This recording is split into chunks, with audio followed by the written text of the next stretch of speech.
Hello students, आज हम करेंगे क्लास 10th का चैप्टर नंबर 8 जिसका नाम है ट्रिग्नोमेट्री।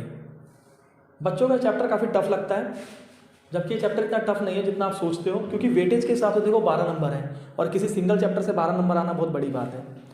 दूसरी बात, पहले तो आप ये देख रहे हैं कि ये 12 मार्क्स का चैप्टर है, तो 12 मार्क्स कम तो है नहीं किसी एक चैप्टर से आना। और दूसरी बात ये भी है कि इसकी 8.3 डिलीटेड भी हो गई, तो यानी इसमें टोटल 4 एक्सरसाइज है, 8.1, 2, 3, 4, जिसमें 3 डिलीटेड है। मान सकते हैं कि 8.4 थोड़ी बहुत डिफिकल्ट है, लेकिन इतनी भी नहीं है जितना कि बच्चे उसे समझते हैं, मानते हैं कि ये हो सकती है। लेकिन अगर आप फिर भी ये मान के चलते हो कि वो थोड़ी डिफिकल्ट है, आपसे नहीं हो रही, तो 2 एक्सरसाइज तो बची 8.1 और 2, जिसमें से 6 से 7 मार्क्स का आपका आएगा। तो वो काफ़ी आसान कॉन्सेप्ट है उसका, आप उसे ईजिली समझ सकते हो। चलो मैं आपको समझाने की कोशिश करता हूँ, आप समझो किस तरीके से इसको करना है। 8.1 और 2 दोनों एक्सरसाइज एक साथ में। पहले 8.1 का कुछ मैं आपको समझाता हूँ क्या। पहली बात, ट्रिग्नोमेट्री है क्या, सबसे पहले तो यही समझना होगा। बाकी मैं ये आपको बोल रहा हूँ कि मैं 8.1 और 2 समझाता हूँ इसलिए क्योंकि दिसंबर चल रहा है, शायद जनवरी ही आ गई है 1-2 दिन बाद। तो अब जब जनवरी आ ही गई है तो सबको रेशियोज़ के बारे में तो पता होंगे। इसके 6 रेशियो होते हैं, साइन, कोस, कोस यानी कोसाइन, टेन, कोसेक, सेक और कोट। ठीक है, ये 6 रेशियोज पढ़ने हैं हमने इसमें, सेक, साइन, कोस, टेन, कोसेक, सेक, कोट। ठीक है। अब बच्चे कई बार कहते हैं इनका नाम क्या, तो कहीं देखो जो इसके साथ में इसका नाम करें ना वो कुछ इस तरीके से है। आप इसे साइन थीटा, साइन अल्फा, जो भी आपको दे रखा हो, साइन बीटा, साइन ए, इस तरीके से कोई भी इसका नाम दे सकते हैं। वो cos A, tan A, cosec A, sec A, cot A, इस तरीके से इसके नाम होंगे, साइन बी, कोस बी, कुछ भी। तो हमने पढ़ना क्या, ट्रिग्नोमेट्री। ट्रिग्नोमेट्री यानी आपको साफ साफ पता लग रहा है ट्राइंगल से निकल के आ रही है ये। तो अगर मैं इसकी 8.1 एक्सरसाइज की बात करूं तो मेरे हिसाब से बहुत इजी एक्सरसाइज है। तो टोटल 12 मार्क्स है, 3 एक्सरसाइज में आ रहे हैं, तो एक एक्सरसाइज में कम से कम 4 मार्क्स का तो आना ही चाहिए। 4 नहीं तो इस एक्सरसाइज से 3 मार्क्स का भी आ जाए तो बहुत ईजी क्वेश्चन ही आ रहा है इसमें। तो इसमें आपने करना क्या है, इस एक्सरसाइज में जैसे मैंने एक राइट एंगल ट्राइंगल बना लिया। ठीक है, पहले मैंने 6 रेशियो देख लिए हैं, एक राइट एंगल ट्राइंगल बना दिया जिसमें सबको पता है ये परपेंडिकुलर, बेस और ये हाइपोटेनियस होता है। बस आपको पीजीटी आनी चाहिए, यानी पाइथागोरस। और हर बच्चे को मुझे लगता है पीजीटी पता होगा क्योंकि 7 से ही पढ़ते आ रहे हैं। पीजीटी क्या है, hypotenuse square equal to perpendicular plus base का स्क्वायर, यानी इन दोनों का, परपेंडिकुलर का स्क्वायर प्लस बेस का स्क्वायर किसके इक्वल टू होता है, हाइपोटेनियस के। एक बार आपको नहीं भी याद आ रही तो मैं आपको दोबारा बता देता हूँ कैसे करना है इसको। मान लो ये आपको 7 दे रखी है, ठीक है, ये 8 दे रखा है और ये 6 दे रखा है, और हमें हाइपोटेनियस निकालना है। तो पीजीटी हर बच्चे को आती है, लेकिन पीजीटी पे ही सारे बेस्ड है 8.1, तो इसलिए मैं एक बार पीजीटी का क्वेश्चन करके दिखा रहा हूँ। तो परपेंडिकुलर कितना दे रखा है आपको, 8 का स्क्वायर, और ये बेस कितना दे रखा है, 6 का। अब 8 का स्क्वायर करोगे 64, 6 का 36, 100, टोटल करने पर ये रूट गया, तो h की वैल्यू यानी हाइपोटेनियस मेरा कितना आ रहा है, 10। सबको पता है हाइपोटेनियस सबसे बड़ी साइड होती है क्योंकि सबसे बड़े वाले एंगल के सामने होती है, अपोजिट है उसके। अब हम इस चैप्टर से रिलेटेड चीज़ें पढ़ते हैं। खैर ये भी इससे रिलेटेड था, लेकिन ये हम 7th में पढ़ चुके हैं। अब साइन कोस टेन ये हमने 7th में नहीं पढ़ा, ये हम पहली बार पढ़ रहे हैं।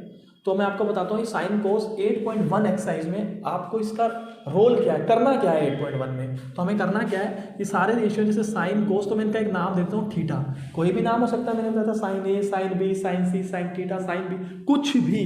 तो मैंने यहाँ इसका नाम दे दिया साइन थीटा।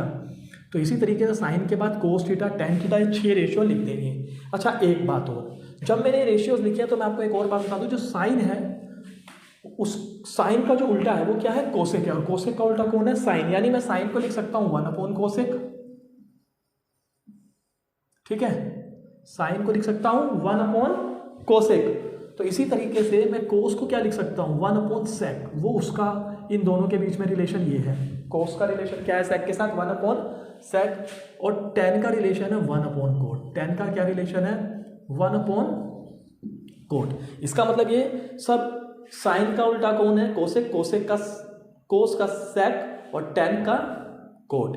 इसी तरीके से कोसेक का साइन, सेक का कोसेक और कोट का टेन। इस तरीके से हम इसे लिख सकते हैं। और यहाँ से जो 1 मार्क का क्वेश्चन हमारा बन के आता है पेपर में, वो ये आता है, कई बार आता है कि साइन थीटा और कोसेक थीटा इकट्ठा दे रखा होता है, और पूछेगा इसकी वैल्यू कितनी है, 1 है, 2 है, 3 है, 4 है, कितनी वैल्यू है, तो इसका आंसर क्या आता है, वैल्यू 1। क्यों? क्योंकि साइन थीटा तो साइन थीटा ही है और कोसेक की वैल्यू क्या होती है, 1/sin। आप कहोगे हमें तो साइन की वैल्यू पता है 1/कोसेक। हाँ, अगर साइन की वैल्यू 1/कोसेक है तो कोसेक की वैल्यू भी तो 1/sin है। इसी तरीके से एक दूसरे के रेसिप्रोकल हो जाते हैं, उल्टे हैं। तो साइन से साइन कट गया, आपकी कितनी वैल्यू आई, 1। दूसरा, आप जो 8.1 में हमने जो मेन काम करना है तो उसके लिए हमें 6 फॉर्मूले याद करने हैं। फॉर्मूले क्या है, साइन थीटा का फॉर्मूला है परपेंडिकुलर अपॉन में हाइपोटेनियस। क्या है, परपेंडिकुलर अपॉन में हाइपोटेनियस। और कोस थीटा का फॉर्मूला है बेस अपॉन में हाइपोटेनियस। और टेन थीटा का फॉर्मूला है परपेंडिकुलर अपॉन में बेस। तो आप कहोगे हम ये 3 फॉर्मूले याद हो गए तो अगले 3 तो हम अपने आप ही याद कर लेंगे। क्यों? क्योंकि कोसेक थीटा क्या है हमारा, कोसेक थीटा का फॉर्मूला है हाइपोटेनियस अपॉन में परपेंडिकुलर, क्योंकि इसका रेसिप्रोकल कर दिया। इसी तरीके से सेक थीटा इसका उल्टा हो जाएगा क्या, हाइपोटेनियस अपॉन में बेस। और टेन का उल्टा क्या हो जाएगा, कोट, यानी कि बेस अपॉन में परपेंडिकुलर। और याद करने का एक और तरीका भी है बच्चे, कैसे याद करते हैं, पंडित बद्री प्रसाद हर हर भोले, ऐसे करके बच्चे याद कर रहे थे। तो पंडित बद्री प्रसाद हर हर भोले, और नीचे लिखा रहता है हमारे लिए सोना चांदी तोले, सोना चांदी तोले। तो मतलब क्या हुआ कि सोना मतलब साइन, चांदी मतलब कोस, टी मतलब फॉर 10 तोले, और पी अपॉन एच यानी आपका क्या हो गया, साइन थीटा, ये आपका हो गया कोस थीटा, और ये हो गया आपका टेन थीटा, यानी पंडित बद्री प्रसाद हर हर भोले। आप ऐसे भी इसे याद कर सकते हो। बाकी 8.1 में कैसे क्वेश्चन पूछे जाएंगे, तो 1-2 क्वेश्चंस मैं आपको बता देता हूँ। रिलेशन मैंने आपको लिखी दी है, रिलेशन से एक आधा क्वेश्चन बन जाता है 1 नंबर में। फॉर्मूले याद है तो 8.1 के क्वेश्चंस भी हो ही जाते हैं। कैसे क्वेश्चंस होंगे तो मैं आपको बता देता हूँ। जैसे मान लो एक क्वेश्चन दे दिया कि आपको, इन्होंने क्वेश्चन दे दिया कि साइन थीटा की वैल्यू है, साइन थीटा की वैल्यू हमें मिल गई 8/10। साइन थीटा की वैल्यू कितनी दे दी उन्होंने हमें, 8/10। तो अब उन्होंने हमसे पूछ लिया आप बताओ हमें टेन थीटा की वैल्यू कितनी होगी, ठीक है। और एक और चीज़ पूछ ली, आप बताओ कोस थीटा की वैल्यू कितनी होगी, ठीक है। तो करने के काफ़ी तरीके हैं, लेकिन मैं आपको एक बिल्कुल ईजी तरीका बताता हूँ जो पीजीटी से ही करना है। तो देखो साइन थीटा दिखाता क्या है, पी अपॉन में एच।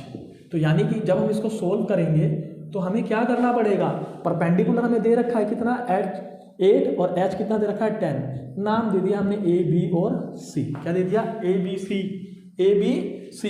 तो अब टेन थीटा जब हमने करना होता है तो सबसे पहले हमारे दिमाग में क्या आएगा, टेन थीटा का फॉर्मूला जो कि पंडित बद्री प्रसाद से देखता हूँ, तो पी अपॉन बी बनता है, पी अपॉन बी। तो परपेंडिकुलर तो दे रखा है बट आपको बेस नहीं दे रखा, तो यहाँ आपको यूज़ करनी पड़ेगी पाइथागोरस यानी पीजीटी। तो वो कैसे निकलेगी, H square P square plus में बी स्क्वायर। तो एच स्क्वायर गिवन है 10, पी भी गिवन है 8, और बी आपको पता नहीं। 10 का स्क्वायर 100, ये आया 64, और बी स्क्वायर यानी यह बचा आपका 36। रूट में आने के बाद यानी बेस की वैल्यू आपकी कितनी आ रही है, BC, यानी जो हमारा बेस है इस क्वेश्चन में BC आप वैसे रख भी सकते हैं।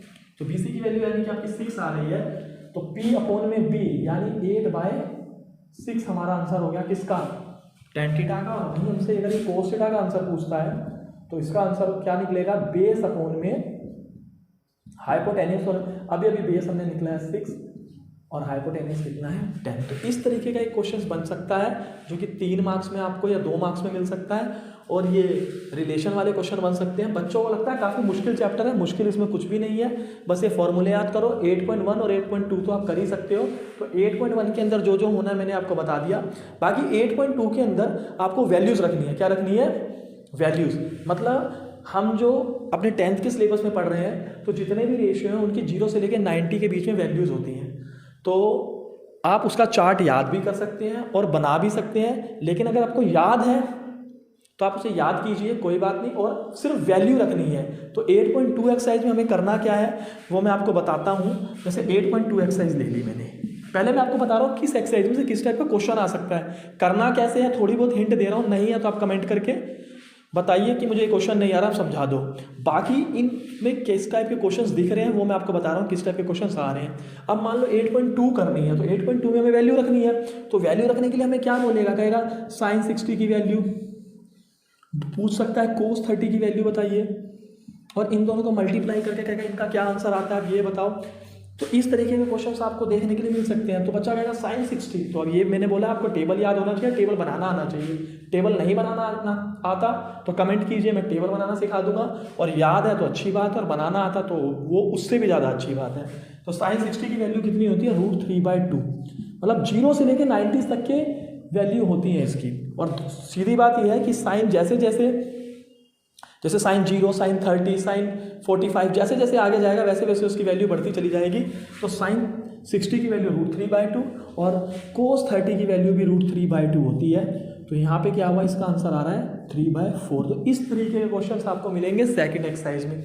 यहाँ मेरा मेन मोटिव ये नहीं है या पर्पस ये नहीं है कि मैं पूरा चैप्टर आपको सिखा दूँ, बस ये बता रहा हूँ 12 मैथ्स का चैप्टर है, कोई छोटा चैप्टर है नहीं है। एक एक्सरसाइज डिलीटेड है, 8.4 थोड़ी डिफिकल्ट है, लेकिन वो इतनी भी नहीं है, क्योंकि जो क्वेश्चन सेट हो रहे हैं 8.4 की एक्सरसाइज में से सेट हो रहे हैं, और टोटल वो 10 क्वेश्चन हैं। बाकी आप 1 और 2 एक्सरसाइज करें तो 6 से 7 मार्क्स आपके उसमें भी आए हैं, और वो काफ़ी आसान है।